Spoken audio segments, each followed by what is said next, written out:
A very important misconception regarding Ibn Taymiyyah, one that, if not taken into account, leads to people falling into very grave misconceptions and misunderstandings of his broader theological framework. And that is the misconception that Ibn Taymiyyah was an anti-rationalist. Now, it's understandable why some people may think of Ibn Taymiyyah in that manner, because of various historical processes, various polemical discussions, various academic discussions that have occurred regarding Ibn Taymiyyah. People often do fall into this idea that Ibn Taymiyyah was an anti-rationalist. But there's a very important nuance that people often forget. If Ibn Taymiyyah was truly anti-rationalist, why would he have engaged in philosophy to the extent that he did? Remember, Ibn Taymiyyah, perhaps foremost, out of all of the great thinkers of the Islamic tradition, is one of those who engages the most with the philosophical tradition and engages the most in this kind of rational thinking about theology. He, in many cases, attempts to reconcile or to explain away these supposed contradictions between reason and revelation. And fundamentally speaking, he is very strongly influenced by a lot of philosophy. In particular, he was influenced by the famous Baghdadi physician and thinker Abu al-Barakat al-Baghdadi. He even called him a leader, an imam in philosophy, and I've mentioned this in previous videos, for example.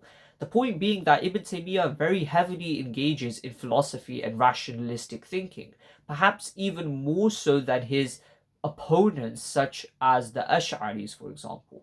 He is one of the thinkers within the Islamic tradition who is the foremost in his engagement with philosophy and rationalistic ways of thinking. So to simply project onto him this image of him being an anti-rationalist doesn't really make sense in the broader context of his own writings and his own thought.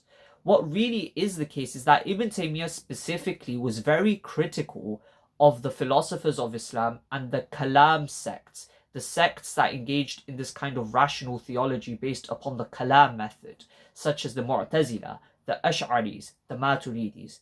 For example, when it came to the Kalam method of rational theology, he felt that that had forced the hand of the Mu'tazila, the Ash'ari, and the Maturidiyya when it came to their interpretation, let's say, of God's attributes. In other words, the Kalam theology, according to Ibn Taymiyyah, had forced these sects to take an interpretation that was contradictory and in contrast to the orthodox creed, quote unquote, or the orthodox teachings, quote unquote, of the Islamic tradition, of the Sunni tradition. And this is what Ibn Taymiyyah was criticizing. He wasn't against rationalism or philosophy per se, but he was against the use of it such that it led to contradictory positions that ultimately contradicted the core orthodox beliefs of the Sunni Islamic tradition.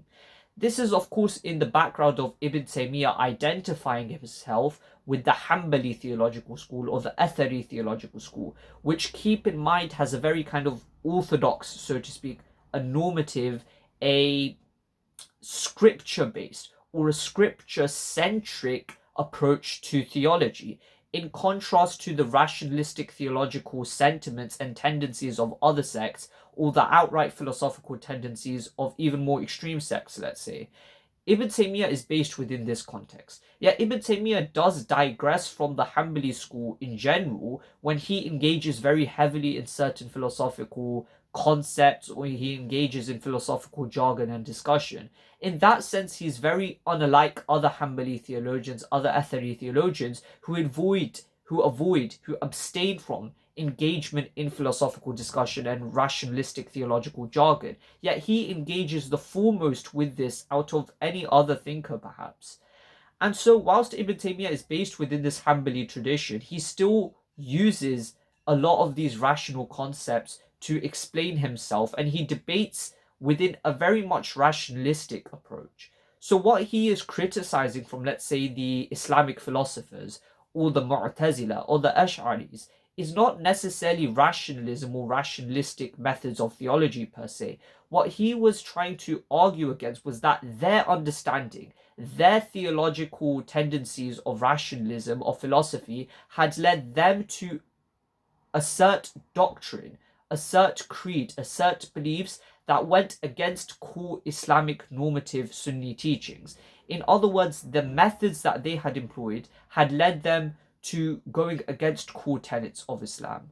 In other words, for him, it wasn't the use of rationalism in and of itself, but rather it was the use of rationalism and philosophy as per the way it was used by the philosophers or the Ash'aris or the Mu'tazila. That was the issue. But it wasn't rationalism and philosophy in and of itself per se.